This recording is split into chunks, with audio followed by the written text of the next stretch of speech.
Hey family, it's Netta at Black Lives Count, and I'm back at you with another video. So, family, we often talk about and hear about police brutality on the black community. And usually we are specifically discussing the police violence on our black men. And while they are horrendous in those aspects with the violence against our black men, a lot of times it goes unchecked that there's also an increasing amount of violence from police brutality against black women. So I have not an article, I have a paper that was done by a law professor. Okay, just one. So I have a paper that was done by a law professor. Let me give the copyright. Copyright disclaimer under Section 107 of the Copyright Act of 1976. Allowance is made for fair use for purposes such as criticism, comment, and education. So the title of this piece is called The Violent State: Black Women's Invisible Struggle Against Police Violence. And the young woman who wrote it is Michelle Jacobs from the University of Florida, Levin College of Law. So it says this article is about law enforcement violence towards black women specifically. The reader should not feel free to substitute the phrase women of color where black women has been written. The article is not about women of color. For decades now, mainstream feminists have attempted to discuss violence against women while relegating the experiences of Asian women, Native women, Latino women, and black women into one category called women of color. Scholarship describes the experiences of white women as normative.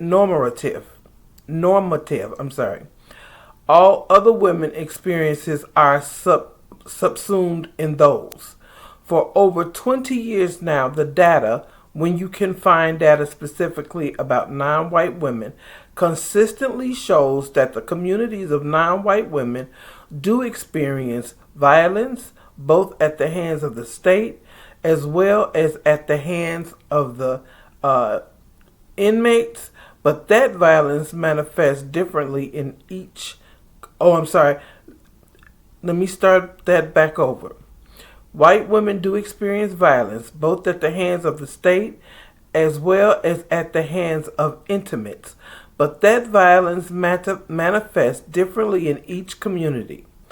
Intuitively, that would make sense as the women in all communities are viewed through the stereotypical lens created by whites for each ethnic racial community. Black women's interaction with the state through law enforcement is marked by violence. Black women are murdered by police, they are assaulted and injured by the police, they are arrested unlawfully by the police, and finally, they are tried, convicted, and incarcerated for defending themselves against non-police violence. State violence against black women is long-standing, pervasive, persistent, and multi-layered, yet few legal actors seem to care about it. This article brings together the strands of scholarship that exist across several fields on the dilemma of state-sponsored violence against black women, to highlight for legal scholars the depth of the problems black women experience. The relationship between black women and the state was birthed in violence through the establishment of slavery in the colonial world. Part of this article explores the historical roots of black women's interaction with the state. The historical exploration is necessary because in the foundational years of interaction between black women and white colonists, the process of dehumanization and genesis of cultural stereotypes were created. Throughout the research cited in this article, contemporary linkages to both legal policy as well as law enforcement behavior is made to stereotype fostered and maintained through slavery. Black women are subjected to every type of law enforcement violence imaginable. So, family, that article, it's a very in-depth article, and it is very long. I just read a little small snippet of it, but it speaks volumes. There are black women, and we're not going to use the term women of color. We're talking about black women tonight. There are black women that have been subjugated to very abusive environments with law enforcement. I remember seeing stories, and still to this day, a couple years ago, even in the nearer future, the nearer present, I'm sure, law enforcement shot a woman who was 67 years old that had mental health issues. It was well documented that this woman was schizophrenic. And instead of him coming there and trying to de-escalate, and there was a crisis team that was there, and they were de-escalating her, but regardless to that, he shot her.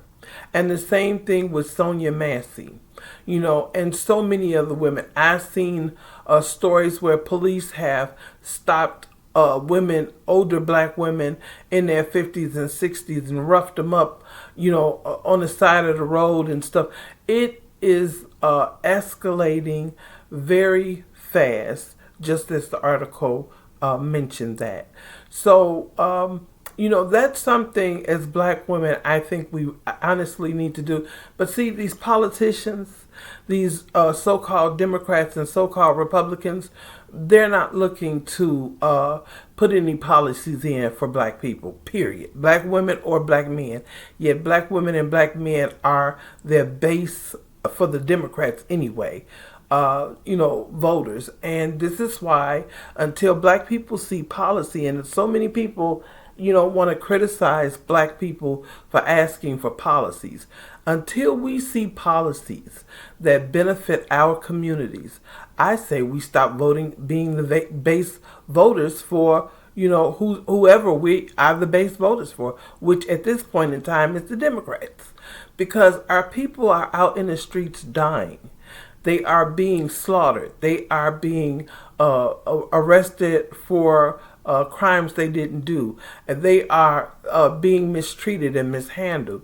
And I don't feel that we need to continue to vote for Democrats or Republicans if we're not receiving any benefits through policies for our people. A black officer cannot just go and beat up a white woman that he pulls over for a traffic stop. He can't do it.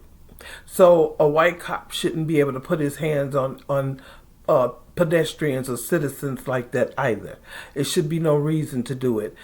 There is no reason to do it. They say they're trained to de-escalate, but they're really not. They are trained that when they see black people to escalate the situation to the 25th power. So, family, that it was just a piece that I was looking at. And, there's so many incidences that we can see. Many are caught on camera, and again, many are not.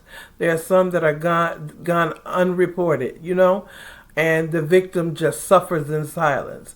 So, let me know what you think about the video. Drop a comment. Please like, share, and subscribe if you are not already subscribed. And for all my subscribers, I love you. I thank you so much for supporting the channel. Please keep coming back because we absolutely need you. It will only work if you are in attendance. All right? Thank you so much, family. Peace, love, and blessings to you. And of course, Black power. All right.